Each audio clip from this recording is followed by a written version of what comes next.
नमस्कार दोस्तों, सत्यम education hub के ऑनलाइन यूट्यूब चैनल में आपका स्वागत है। दोस्तों, हम प्रकाशिकी से संबंधित 40 क्वेश्चन पिछली क्लास में डिस्कस कर चुके हैं और 40 के आगे क्वेश्चन हम इस क्लास में डिस्कस करेंगे। जिसने भी वह क्लास नहीं देखी, उस क्लास का लिंक आपको डिस्क्रिप्शन बॉक्स में मिल जाएगा, तो आप उस क्लास को भी ज़रूर देखिएगा। आज हम 41 नंबर क्वेश्चन से बात करेंगे। 41 नंबर क्वेश्चन, सबसे कम तरंग दैर्ध्य वाला प्रकाश कौन सा होता है? अगर हम बात करें, सबसे कम वेवलेंथ होती है जो वो बैंगनी कलर की होती है, और सर्वाधिक अगर वेवलेंथ की बात करें तो वह रेड कलर की होती है। जो लाल रंग है वह बहुत लंबी दूरी तय करता है, जबकि जो वॉयलेट या बैंगनी रंग है वो बहुत ही कम दूरी तय करता है। तो यहाँ पर आपको ये ध्यान रखना है कि सबसे कम तरंग दैर्ध्य है वह बैंगनी रंग की होती है। यहाँ पर आप एक और ध्यान रख सकते हैं, VIB विब ग्योर GYOR। यहाँ V से बनता है वॉयलेट, I से इंडिगो, B से ब्लू, G से ग्रीन, Y से येलो, O से ऑरेंज और R से रेड। तो ये V है, इसकी तरंग दैर्ध्य सबसे कम है जबकि प्रकीर्णन सर्वाधिक है। यहाँ रेड की बात करें तो इसकी तरंग दैर्ध्य सर्वाधिक है जबकि इसका प्रकीर्णन सबसे कम है। 42 नंबर क्वेश्चन की बात करते हैं। यदि वायुमंडल न हो तो पृथ्वी से आकाश किस रंग का दिखाई देगा? देखिए, अगर वायुमंडल नहीं होगा तो यहाँ पर कोई प्रकीर्णन की घटना नहीं होगी, और प्रकीर्णन की घटना नहीं होगी तो आकाश हमें काला दिखाई देगा। ये बात भी आप ध्यान रखिए। 43 नंबर क्वेश्चन की बात करते हैं। प्रकाश का रंग निश्चित किया जाता है, तो प्रकाश का जो रंग है वेवलेंथ के द्वारा, तरंग दैर्ध्य के द्वारा उसको निश्चित किया जाता है। बताया जाता है कि इसका जो प्रकाश है वह कैसा है। अगर तरंग दैर्ध्य ज़्यादा है तो वह प्रकाश जो इफेक्टिव काफ़ी होता है, ये बात आपको ध्यान रखनी है। जैसे लाल रंग और बैंगनी रंग के अंदर लाल रंग का सर्वाधिक प्रयोग होता है, क्योंकि लाल रंग की तरंग दैर्ध्य सबसे अधिक होती है। 44 नंबर क्वेश्चन की बात करें 44 नंबर क्वेश्चन की बात करें तो मानव की आंख वस्तु का प्रतिबिंब निम्नलिखित में से किस भाग पर बनाती है? तो अगर मैं बात करता हूं, जो मानव की आंख है वह वस्तु का प्रतिबिंब रेटिना पर बनाती है, और यहाँ पर बनने वाला प्रतिबिंब वास्तविक और उल्टा होता है। ये बात भी आपको ध्यान रखनी है। यहाँ पर बनने वाला प्रतिबिंब वास्तविक और उल्टा होता है, ये बात भी आप ध्यान रखिए। 45 नंबर क्वेश्चन की बात करें, कैमरे में किस प्रकार का लेंस प्रयोग में लाया जाता है? देखिए, कैमरे पर हमें सारी चीज़ें एक पॉइंट पर फोकस करने की ज़रूरत होती है, और एक पॉइंट पर फोकस करने के लिए हमें अभिसारी लेंस चाहिए। अभिसारी लेंस या उत्तल लेंस एक ही बात है, तो उत्तल लेंस का उपयोग किया जाता है। 46 नंबर क्वेश्चन की बात करें, नेत्रदान में दाता की आंख के किस हिस्से को प्रत्यारोपित किया जाता है? तो जब नेत्रदान किया जाता है तो कॉर्निया को दान किया जाता है। ये बात आप ध्यान रखिए, कॉर्निया को प्रत्यारोपित किया जाता है। 47 नंबर क्वेश्चन, कुछ परिवहन वाहनों में अतिरिक्त पीली बत्तियां होती हैं।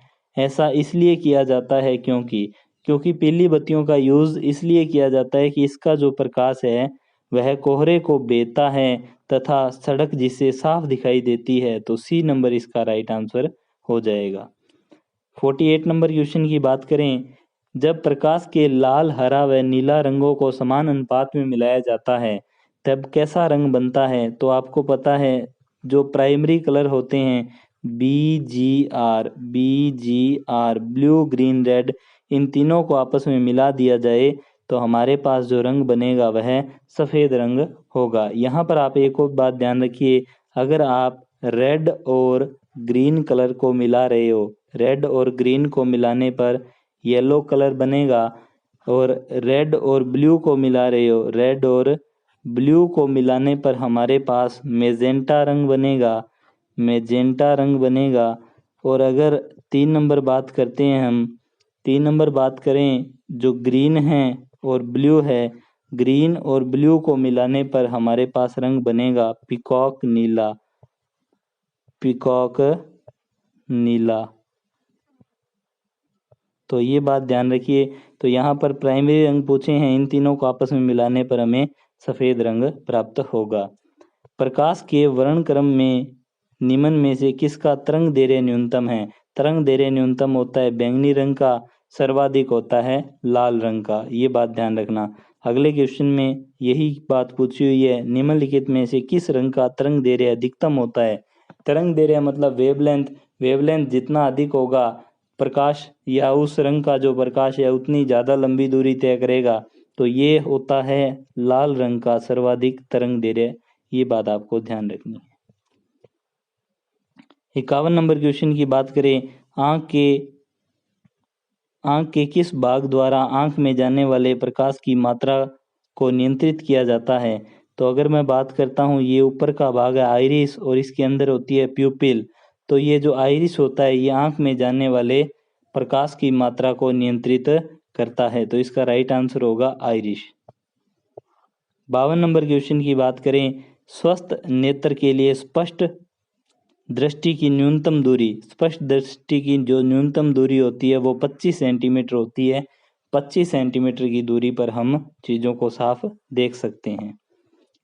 दूरदृष्टि दोष हाइपरमेट्रोपिया, दूरदृष्टि दोष या हाइपरमेट्रोपिया से पीड़ित व्यक्ति। अगर मैं बात करता हूँ दूरदृष्टि दोष की, तो दूरदृष्टि दोष में दूर की वस्तुएं तो साफ दिखाई देती है जबकि निकट की वस्तुएं साफ दिखाई नहीं देती है। ये बात आपको ध्यान रखना है। दूरदृष्टि दोष में दूर की वस्तुएं साफ दिखाई देती है जबकि निकट की वस्तुएं साफ दिखाई नहीं देती है। ये बात ध्यान रखिए। और दूरदृष्टि दोष का अगर निवारण करना हो तो हमें उत्तल लेंस का प्रयोग करना पड़ेगा। उत्तल लेंस का प्रयोग करना पड़ेगा। दूरदृष्टि दोष के अंदर आपको बता दूं कि जो हमारी आंख का जो लेंस है वो पतला हो जाता है। लेंस पतला होने के कारण ये प्रकाश को रोक नहीं पाता और जो हमारा प्रतिबिंब रेटिना पर बनना होता है ये हमारा प्रतिबिंब रेटिना के पीछे बनने लगता है। यही कारण होता है कि हमें वस्तुएं साफ दिखाई नहीं देती, क्योंकि इसमें हमारी जो फोकस दूरी है वो बढ़ जाती है। फोकस दूरी बढ़ जाती है, फोकस दूरी बढ़ने से पावर घट जाती है। तो ये बात भी आप ध्यान रखिए। 54 नंबर क्वेश्चन की बात करें, दूरदृष्टि दोष से पीड़ित व्यक्ति के चश्मे में कौन सा लेंस? तो दूरदृष्टि दोष से पीड़ित व्यक्ति के चश्मे में उत्तल लेंस प्रयुक्त होता है। निकट दृष्टि दोष से पीड़ित व्यक्ति को, निकट दृष्टि दोष से पीड़ित व्यक्ति को निकट की वस्तुएं साफ दिखाई देती है जबकि दूर की वस्तुएं साफ दिखाई नहीं देती है। देखो, दूर दृष्टि में दूर की साफ दिखाई देती है और निकट दृष्टि में निकट की साफ दिखाई देती है। ये बात आपको ध्यान रखनी है। यहाँ पर क्या होता है, यहाँ पर लेंस मोटा हो जाता है, लेंस की मोटाई बढ़ जाती है। लेंस की मोटाई बढ़ने के कारण उसमें प्रकाश ज़्यादा रुकता है। प्रकाश ज़्यादा रुकता है तो जो हमारा प्रतिबिंब रेटिना पर बनना है रेटिना से पहले ही बनने लगता है। ये बात आपको ध्यान रखनी है। 56 नंबर क्वेश्चन की बात करें, निकट दृष्टि दोष, निकट दृष्टि दोष से पीड़ित व्यक्तियों के चश्मे में, निकट दृष्टि दोष से व्यक्ति जो पीड़ित होता है उसको दूर की वस्तुएं साफ नहीं दिखाई देती, इस कारण उसे अवतल लेंस पहनाया जाता है जो कि नेगेटिव पावर का होता है। अगर मैं बात करता हूँ दूरदृष्टि में, दूरदृष्टि में उत्तल लेंस जो कि पॉजिटिव पावर का होता है। ये बात आप ध्यान रखिए। 57 नंबर क्वेश्चन की बात करें, जरा दृष्टि दोष के उपचार के लिए।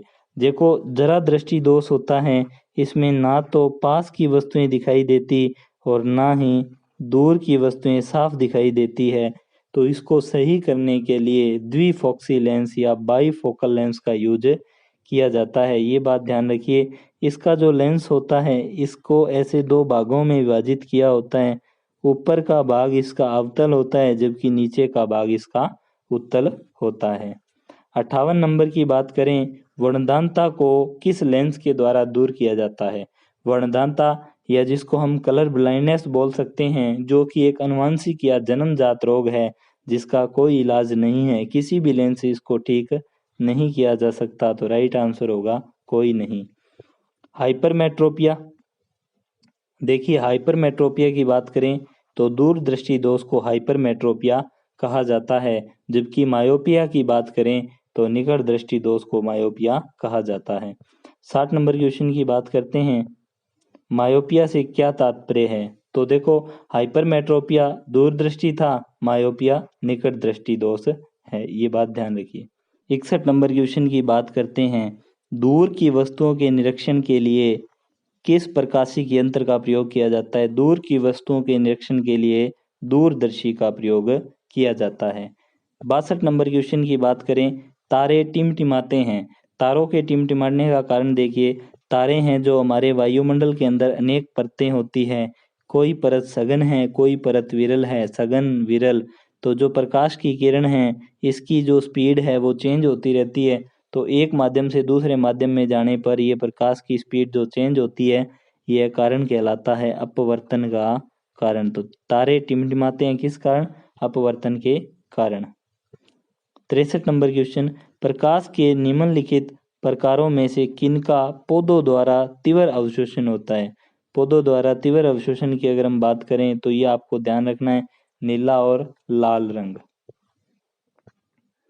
64 नंबर क्वेश्चन, जब लाल, नीला और हरा प्रकाश एक पुंज स्थान पर पड़ता है तब प्रकाश का रंग हो जाता है। तो ये तीनों रंग मिल रहे हैं, ब्लू, ग्रीन और रेड, BGR, तीनों रंग मिल रहे हैं। मिलने के बाद में कौन सा रंग बनाएंगे? सफेद रंग बनाते हैं।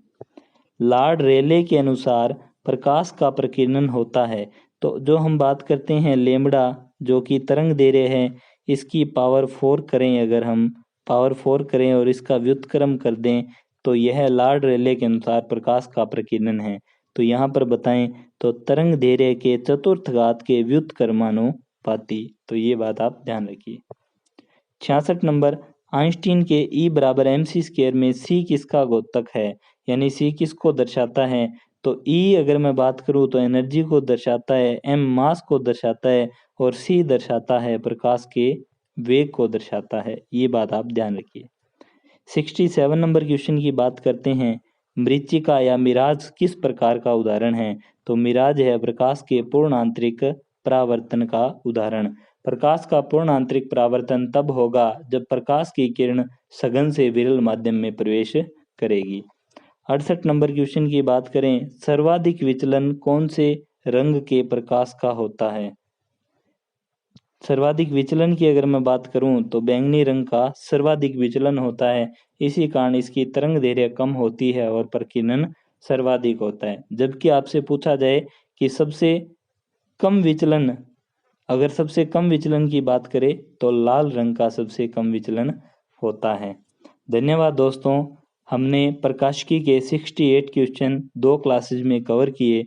अगर आपको वीडियो पसंद आई है तो इसे लाइक, शेयर और हमारे चैनल को सब्सक्राइब जरूर कीजिएगा। धन्यवाद।